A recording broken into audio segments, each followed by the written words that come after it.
지금 이 영상을 보시는 분이라면 돈에 대한 관심이 분명히 있으실 겁니다. 질문 한 가지만 함께 생각하고 바로 시작하겠습니다. 여러분, 돈에 대해서 어떻게 생각하십니까? 생각하셨나요? 그럼 오늘의 책 이즈미 마사토의 부자의 그릇을 통해 우리가 얼마나 큰 돈 그릇을 가지고 있는지 한번 알아보겠습니다. 그럼 들어가 봅시다.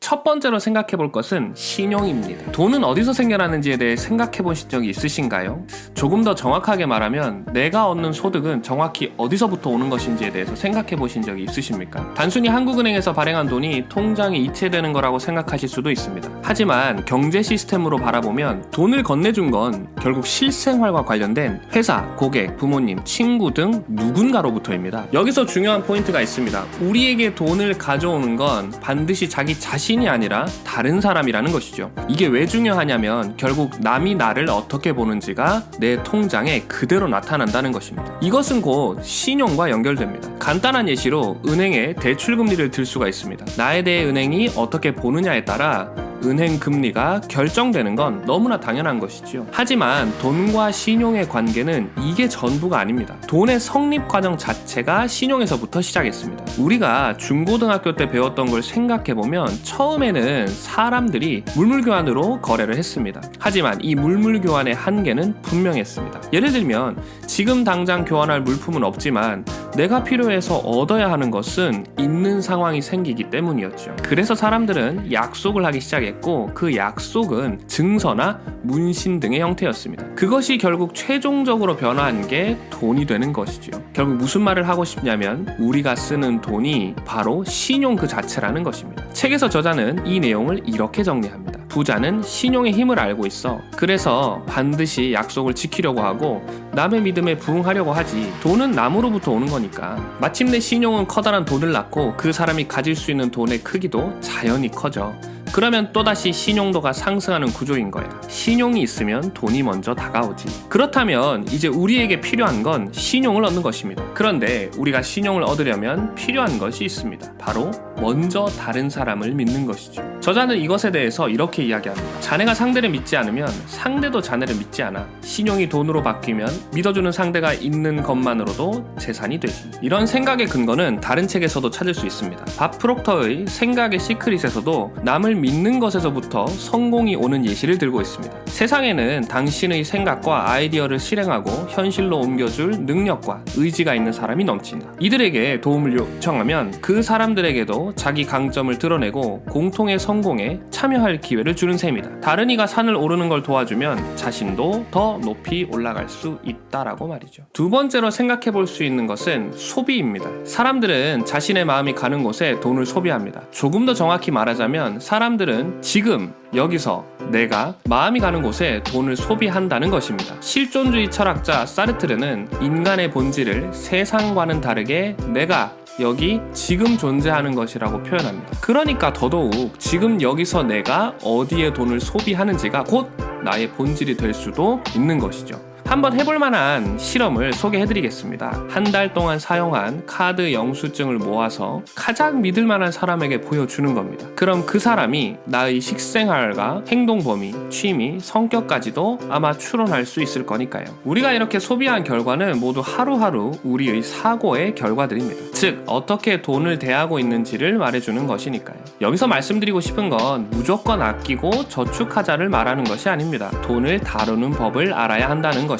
돈을 다루는 능력은 돈을 다루는 많은 경험을 통해서만 키울 수 있다고 저자는 말합니다. 처음에는 작게 다루는 것부터 그리고 그 이후에는 점점 크게 다루는 방향으로 말이죠. 이 이야기는 오히려 반대 사례를 통해서 더 극명하게 드러납니다. 다들 인스타나 유튜브 혹은 인터넷 기사에서 로또 1등을 한 사람들이 행복해졌나 불행해졌나에 대한 이야기를 들어보셨을 겁니다. 아시는 바와 같이 행복해진 사람보다 가정이 깨지고 당첨 이후의 삶이 불행해진 사람에 대한 안타까운 이야기를 더 많이 보게 됩니다. 결국 우리가 돈을 다루는 능력을 키우지 못한다면 우리가 담을 수 있는 돈의 그릇, 부자의 그릇은 절대 커질 수가 없겠죠. 지금부터라도 버는 돈에서 일정 부분을 떼어 다루는 연습을 해보시는 건 어떨까요? 세 번째 이야기 해볼 수 있는 건 위기에 대한 이야기입니다. 여러분이 생각하기에 돈과 관련된 위기는 무엇인가요? 내가 돈을 얼마나 소유하고 있냐에 따라 다르겠지만 일반적으로는 돈의 부족이 가장 큰 위기라고 생각할 것입니다. 물론 이 말이 틀린 말은 아닙니다. 그런데 부자의 그릇을 가진 사람들이 생각하는 돈에 관한 진정한 리스크는 돈이 늘지 않는 리스크입니다. 이 개념을 이해하기 위해선 우선 부자들이 돈에 가지고 있는 개념부터 살펴볼 필요가 있습니다. 저자는 책에서 이렇게 말합니다. 돈을 계속 소유할 수 있는 사람은 없다. 전 세계에서 돌고 도는 돈은 지금이라는 순간에만 그 사람의 수중에 있다. 원래 계속 소유할 수 없는 걸 소유하려 하니까 무리가 발생한다. 그래서 돈을 다루는 법을 배워야 한다. 우리는 일반적으로 통장의 예금액이나 부동산 가치 등 현재 내가 돈을 소유하고 있다고 생각합니다. 그런데 부자들은 돈은 소유가 아니라 흐름이라고 생각한다는 것이죠. 돈을 소유의 개념으로 바라보면 지켜야 할 대상이 되어버려서 돈이 부족한 것이 리스크가 되지만 돈을 흐름의 개념으로 바라보면 흐르는 줄기가 약해지는 것이 위기가 되는 것이죠. 우리는 확실히 돈에 대한 그리고 돈의 위기에 대한 개념을 흐름으로 바꿀 필요가 있습니다. 그럼 이제 여기서 한 단계 더 나아가 보겠습니다. 개념을 바꾼 후에는 어떻게 해야 하는지에 대해서 말이죠. 앞서 말씀드린 것처럼 돈이 늘지 않을 리스크를 해결해야 합니다. 이것을 해결하는 방법은 부자들이 갖고 있는 한 가지 공통된 사고를 통해서 엿볼 수 있습니다. 그 사고는 바로 인생은 영원하지 않다는 것입니다. 그리고 인생에서 행운과 기회는 손에 꼽힐 정도로만 온다는 것이죠. 이에 대해 저자는 책에서 이렇게 이야기합니다. 한정된 기회를 자기의 것으로 만들려면 배트를 많이 휘둘러야 해. 물론 때로는 크게 헛스윙을 할 때도 있을 거야. 많은 사람은 바로 이 헛스윙이 무서워서 가만히 있지. 하지만 성공하는 사람들은 배트를 많이 휘둘러야 볼을 맞힐 수 있다는 걸 본능적으로 알아. 이 영상을 보시는 분들이라면 성공에 대한 마음이 있을 것입니다. 그렇다면 우리는 시도해야 합니다. 하루라도 더 빨리 시도해야 하죠. 도전이 늦어지면 늦어질수록 실패를 만회할 기회는 적어지니까요. 완벽주의를 버리고 시작하세요. 이 영상이 끝나는 대로 바로 시작하는 겁니다. 그 시도가 유튜브든 그 무엇이든 간에 일단 시작하는 겁니다.